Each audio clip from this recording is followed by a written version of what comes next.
अस्सलाम वालेकुम student. Chapter 22 exercise आपकी, इसमें मैं एक्सरसाइज वाइज आपको क्वेश्चन नहीं करवाऊंगी।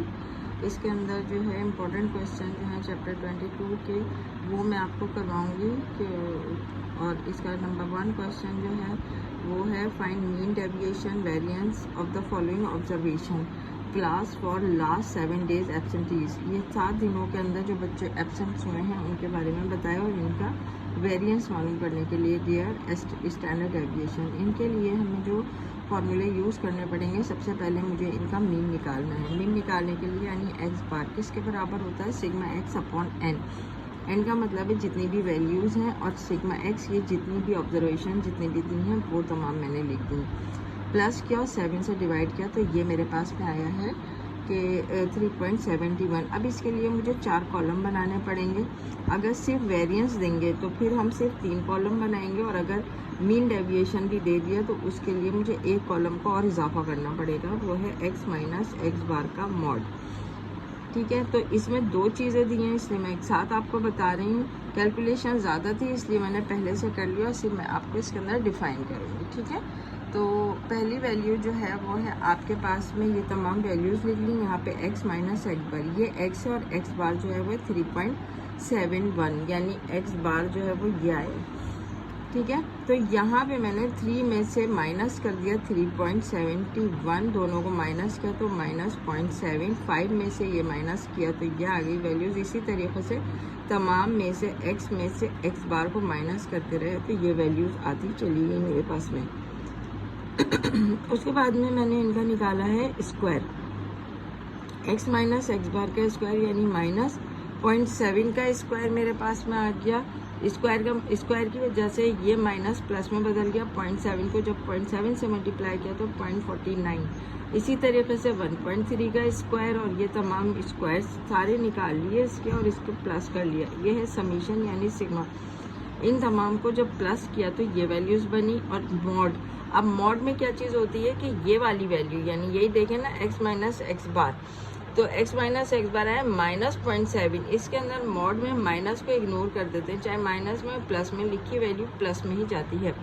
तो यहाँ पे मैंने तमाम की ये जितनी भी मॉड में आएंगी तमाम को प्लस कर लिया, और जब इन तमाम को प्लस किया तो मेरे पास में इक्वेशन वो वैल्यू बन गई 11.7। ये देख लीजिए आप 11.7। अब मैंने यहाँ से निकाला है वेरिएंस। वेरिएंस का फार्मूला लिखा मैंने, sigma x minus x bar का square upon n, x minus x bar 31.43। N कितनी थी, नंबर ऑफ ऑब्जर्वेशन 7 से डिवाइड कर दिया तो ये मेरे पास वेरिएंस। ये वेरिएंस की जो है सिंबल समझ लीजिए, ये वेरिएंस का सिग्मा स्क्वायर, ये सिंबल है वेरिएंस का। वेरिएंस लिखे हैं, ये बात बराबर की। ठीक है,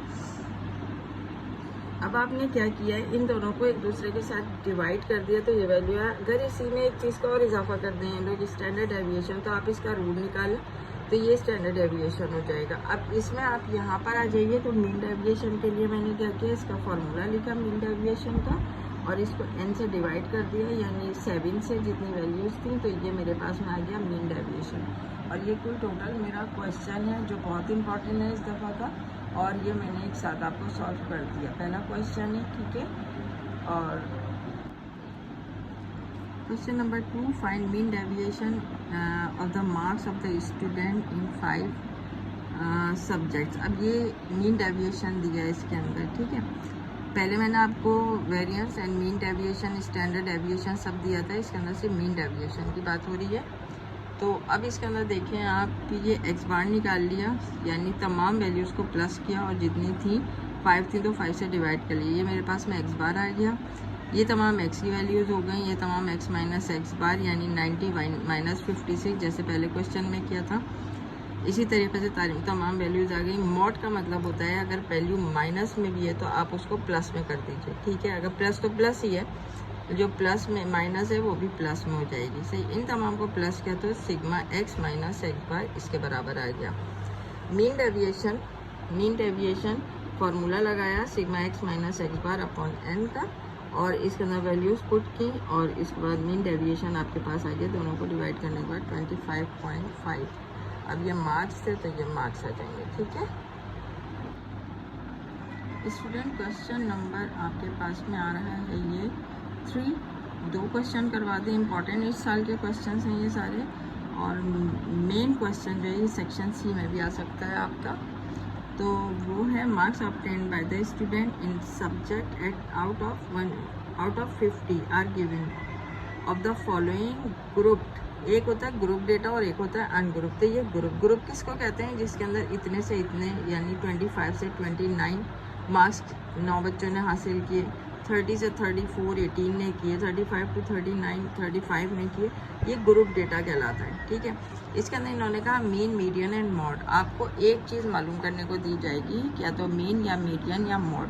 तो मैं सबसे पहले आपको मीन के बारे में बता देती हूँ कि मीन किस तरीके से निकलेगा। इसका फॉर्मूला है x bar is equal to, यानी मीन का फॉर्मूला है sigma f x upon sigma f. उसके फ़ौरन बाद फार्मूला लिखने के फ़ौरन बाद आप 4 कॉलम बना लीजिए, 4 कॉलम। पहला कॉलम जो होगा मार्क्स का हो जाएगा, उसके बाद मिड पॉइंट होता है। जब भी मीन निकाला जाता है तो इसके अंदर मिड पॉइंट निकाल जाते हैं। मिड पॉइंट आपको पता है, दोनों को प्लस करके 2 से डिवाइड करेंगे। इन दोनों को प्लस किया 2 से डिवाइड, इन दोनों को प्लस किया 2 से डिवाइड। यहाँ 27 32 इसी तरीके से हमारे पास वैल्यूज़ आती रही। फ्रीक्वेंसी क्या है? ये तमाम जो है ये फ्रीक्वेंसी है। ये इसको मैंने मिड पॉइंट को एक्स बोला, फ्रीक्वेंसी को एफ। यहाँ पे इन दोनों को करेंगे हम मल्टीप्लाई, एफ और एक्स को, दोनों नंबर को मल्टीप्लाई करके ये वैल्यू, इन दोनों को मल्टीप्लाई ये, इन दोनों को मल्टीप्लाई ये, इन तमाम को जब प्लस किया तो सिग्मा एफ एक्स, सिग्मा का मतलब होता है इन तमाम को जमा कर देना, प्लस कर देना, समीशन कर देना, ठीक है। सिग्मा एफ एक्स और ये आ गया सिग्मा एफ। यहाँ पे फॉर्मूले में आपने इन वैल्यूज़ को पुट कर दिया। ये आ गई सिग्मा एफ एक्स आ गई 3063 और सिग्मा एफ है 84। दोनों को डिवाइड किया तो 36.48। ये आपके पास में एक्स बार की वैल्यू आ गई और यही आपका आंसर है, ठीक है स्टूडेंट। इसके अंदर अब हम मीन निकाल दिया। अब हम मीडियन निकालेंगे। मीडियन का ये फॉर्मूला है L plus H upon F N upon 2 minus C. सबसे पहली चीज़ इनके आपको फार्मूले के बारे में पता चला, मालूम होना बहुत ज़रूरी है कि फार्मूला क्या है, इसके अंदर क्या चीज़ किस तरफ लेके जा रही है। एल क्या है, एच एफ एन सी, ये क्या चीज़ें, ये मैं अभी आपको बताऊंगी। फार्मूला लिखने के फ़ौरन बाद आप बना लें 4 कॉलम्स। इसके सबसे पहले क्लास लिमिट आ गई, उसके बाद क्लास बाउंड्रीज। क्लास बाउंड्रीज क्यों बन रही हैं इसके अंदर? वरना तो अगर ये नंबरों का फ़र्क ना होता, ये जैसे है 25 से 29, उसके बाद 30, इन दोनों के दरमियान में एक नंबर का फ़र्क आ रहा है। इस फ़र्क को ख़त्म करने के लिए हम 0.5 इसके अंदर कम और इसके अंदर ज़्यादा करेंगे। इसमें कम, इसमें ज़्यादा, 0.5 का इजाफा और पहली वाली में कमी करेंगे। इस तरीके से हम इसको निकालते चले जाएंगे। तो यहाँ पे अब आप देखें कि ये जहाँ पे ख़त्म हुआ वहीं से शुरू, ये जहाँ पे ख़त्म हुआ लास्ट लिमिट वहीं से दूसरे की स्टार्टिंग वाली शुरू हो गई। ये इस वजह से क्लास बाउंड्रीज बनाई जाती हैं, सिलसिला चलता रहे, इस तरीके से सिलसिला चलता रहे। फ्रीक्वेंसी आपको पता है, ये जो वैल्यूज़ दी जाती हैं इसके अंदर वो तमाम की तमाम फ्रीक्वेंसीज़ कहलाती हैं। F H cumulative frequency. Cumulative frequency क्या होती है? ये 9, इसके अंदर प्लस कर दिया ये वाले को 18, दोनों को प्लस किया 27 प्लस 35 62 प्लस 17 दिस, इसको प्लस किया तो 584। ये तमाम की तमाम वैल्यूज़ आपके पास में आ गई इसके अंदर। अब हम करेंगे क्या, और ये फार्मूला लिखा है इसके अंदर, जो सबसे मेन जो आपकी आई है ना फ्रीक्वेंसी, सबसे बड़ी फ्रीक्वेंसी, इसको हम लेंगे मॉडल क्लास और इसके गिर्द बना लेंगे एक हम सर्किल। जो चीज़ें भी हमें इस्तेमाल करनी है वो इसकी हैं। ये कहलाएगी एफ़। देखें एफ़ हमारे पास है फार्मूले में।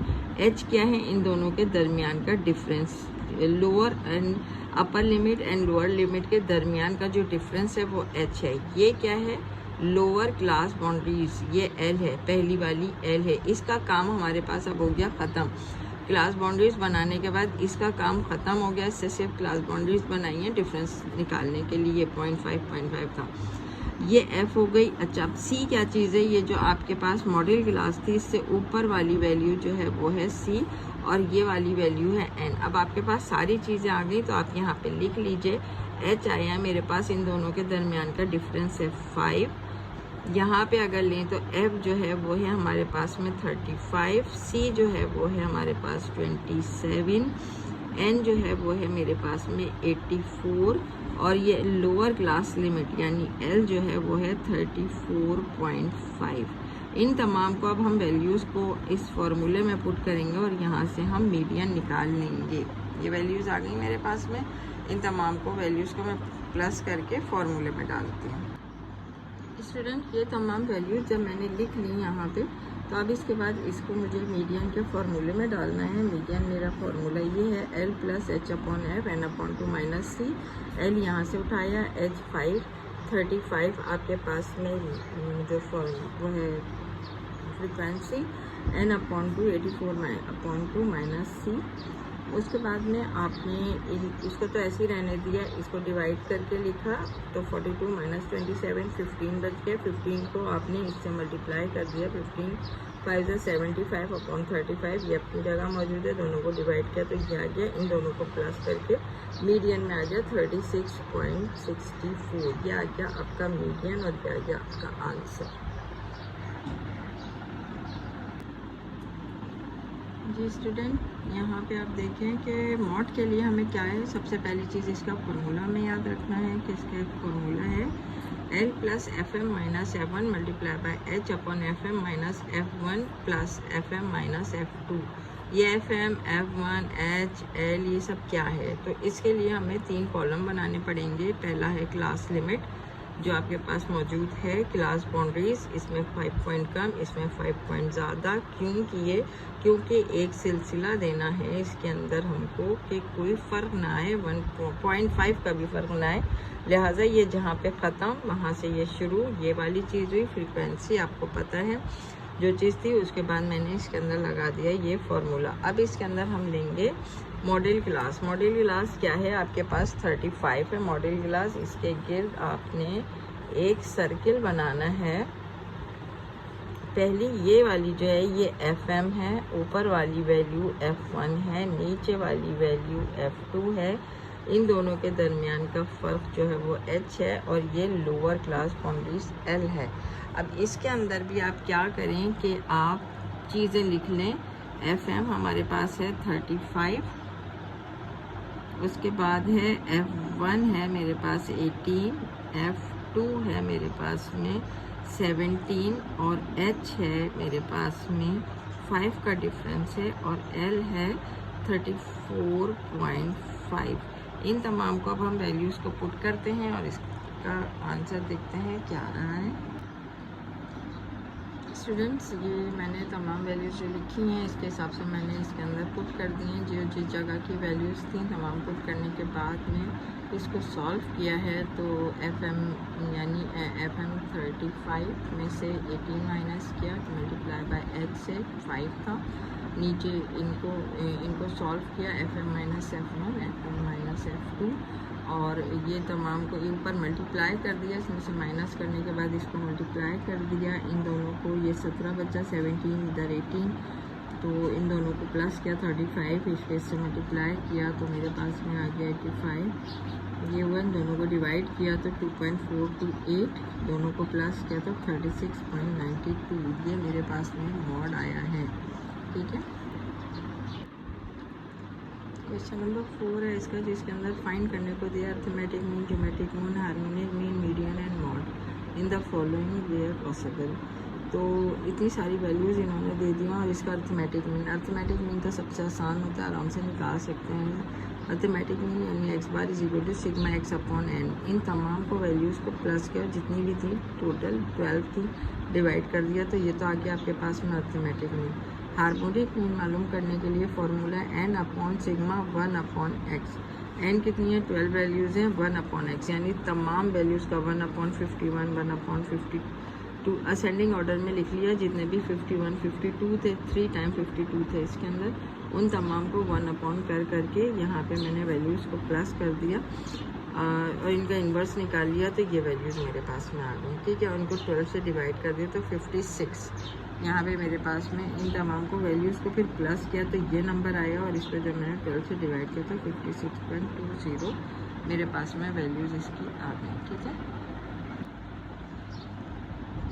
इसके बाद अब देखिए आप मीडियन के लिए इसका सबको मैंने असेंडिंग ऑर्डर के अंदर लिख दिया है, तमाम कुछ को असेंडिंग ऑर्डर में लिखा है। उसके बाद में यहाँ पे वैल्यूज़ थी 12, असेंडिंग ऑर्डर में लिखने के बाद में तमाम वैल्यूज़ मेरे पास में आई हैं 12 में से आधी वैल्यूज़ इधर से और आधी वैल्यूज़ इधर से। 12 में तो आपने 5 1 2 3 4 5 वैल्यूज़ को यहाँ से ख़त्म कर दिया और 1 2 3 4 5 यहाँ से इनको आपने हटा दिया। बीच की दो वैल्यूज़ जो थी वो मैंने ले ली 55 एंड प्लस 57 डिवाइडेड बाई 2, तो ये आ गया मेरे पास में मीडियन। उसके बाद में मॉड के लिए मोस्ट रिपीटेड वैल्यू, तो मोस्ट रिपीटेड वैल्यू के अंदर जो है आपके आ जाएगा, जो सबसे ज़्यादा इस्तेमाल हुई है वो है 52। ज्योमेट्रिक मीन के लिए फार्मूला है ऑल एक्स, जितने भी एक्स की पावर हैं, जितनी भी एक्स की वैल्यूज़ हैं उन तमाम को आपस में मल्टीप्लाई कर दें और 1/n, n का मतलब है जितनी भी 12 थी तो 12 से आपने उसको डिवाइड कर दिया, पावर लगाई 1/12। तमाम वैल्यूज़ को मैंने 51 52 इन तमाम को वैल्यूज़ को मल्टीप्लाई किया तो मेरे पास में ये वैल्यू बनी, ये आई 1.0225 मल्टीप्लाई 10 की पावर 21। कैलकुलेटर से आप कर लीजिएगा और 1/12 इसके ऊपर पावर है। अब इसको जो सॉल्व करेंगे हम ज्योमेट्रिक मीन को, ये हम सॉल्व करेंगे कैलकुलेटर से। वो मैं आपको तरीका बताती हूँ कि कैलकुलेटर में से किस तरीके से सॉल्व करेंगे। जी स्टूडेंट देखें, ये वैल्यू आई है मेरे पास में 1.0, तो इसको मैं सॉल्व करने का तरीका आपको बता रही हूँ। पहले आपने ब्रैकेट बनाया 1.0225 मल्टीप्लाई, फिर ये वाली सिंबल इसको दबा दिया। 10 की पावर कितनी आई है आपके पास में 21, तो इधर लिखा आपने 21 ब्रैकेट क्लोज। उसके बाद आप जाएं 10 की पावर के ऊपर, ये वाले बॉक्स को दबा दीजिए, डिवाइड ये दबाया, ये पावर के लिए आ गया। पावर कितनी आई है 1/12, तो 1 डिवाइडेड बाय 12। अब इसको देखते हैं क्या आ रही है वैल्यू, तो ये देखें 56 पॉइंट, इसको देखें आप 56.338, और यही वैल्यू हमारे पास में यहाँ हमने लिख दी 56.338। ये हमारा पूरा क्वेश्चन जो है ये सॉल्व हो गया है। इसमें आपके पास में साइंटिफिक कैलकुलेटर का होना ज़रूरी है, वरना आपका ये सवाल जो है ये सही नहीं हो पाएगा, और इस दफ़ा शायद ये लोग अलाउड करेंगे साइंटिफिक कैलकुलेटर को भी। स्टूडेंट इसका क्वेश्चन नंबर 5 एग्जाम्पल है ये, इसके अंदर कुछ वैल्यूज़ दी हुई हैं और इसके अंदर इन्होंने बताया कि arithmetic mean, geometric mean, harmonic mean जो है आप लोगों ने निकालना है इसके अंदर। तो इसके लिए पहले मुझे geometric mean, harmonic mean, arithmetic mean निकालने का ही मैंने आपको पहले भी बता दिया है, और इन दोनों को प्रूफ करके देना है। तो अर्थमेटिक मीन का पहले फार्मूला लिखा, वैल्यूज़ पुट की, तो अर्थमेटिक मीन आ गया। ज्योमेट्रिक मीन का फार्मूला लिखा और इसके बाद इसकी तमाम को मल्टीप्लाई कर लिया, और वही तरीका जो मैंने अभी आपको इससे पहले बताया था उस तरीके से मैंने ज्योमेट्रिक मीन निकाल ली, हार्मोनिक मीन निकाल ली। इस तरीके से मेरे पास में हार्मोनिक मीन आ गई। ठीक है, अब मैं इसको बताऊंगी, पहले वाला भी प्रूफ करके बताऊंगी और दूसरे वाले को भी प्रूफ करके आपको बताऊंगी। ठीक है जी स्टूडेंट, इसमें आप देखें पहली वाली चीज़ से अर्थमेटिक मीन ग्रेटर था, सबसे बड़ा अर्थमेटिक था, फिर ज्योमेट्रिक और फिर हार्मोनिक।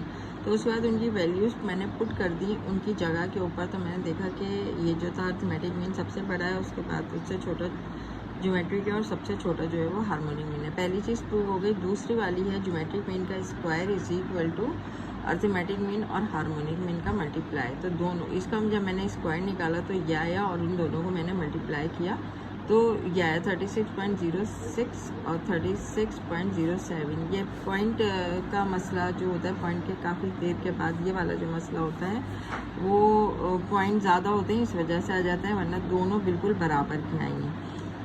तो ये आपके कुल 5 सवाल हैं जो इस दफ़ा के बहुत इंपॉर्टेंट क्वेश्चंस हैं, ये मैंने आपको पूरे करवा दिए। अगर आपको हमारा चैनल पसंद आ रहा है, बात क्वेश्चन समझ में आ रहे हैं, तो इसे लाइक करें, सब्सक्राइब करें, शेयर करें, अपने फ्रेंड्स में बताएं, और ताकि दूसरे बच्चों को भी फ़ायदा हासिल हो। और इस वक्त जो है ये पीक टाइम चल रहा है पढ़ाई के हिसाब से, तो इस वक्त मैं आपको सिर्फ वो इम्पोर्टेंट क्वेश्चंस आपको बताना चाह रही हूँ जो कि एग्ज़ाम के हिसाब से बहुत बहुत इम्पॉर्टेंट है, और इंशाल्लाह इन्हीं क्वेश्चंस में से आपके लग जाएंगे।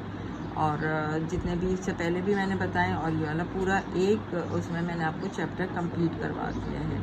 Thank you.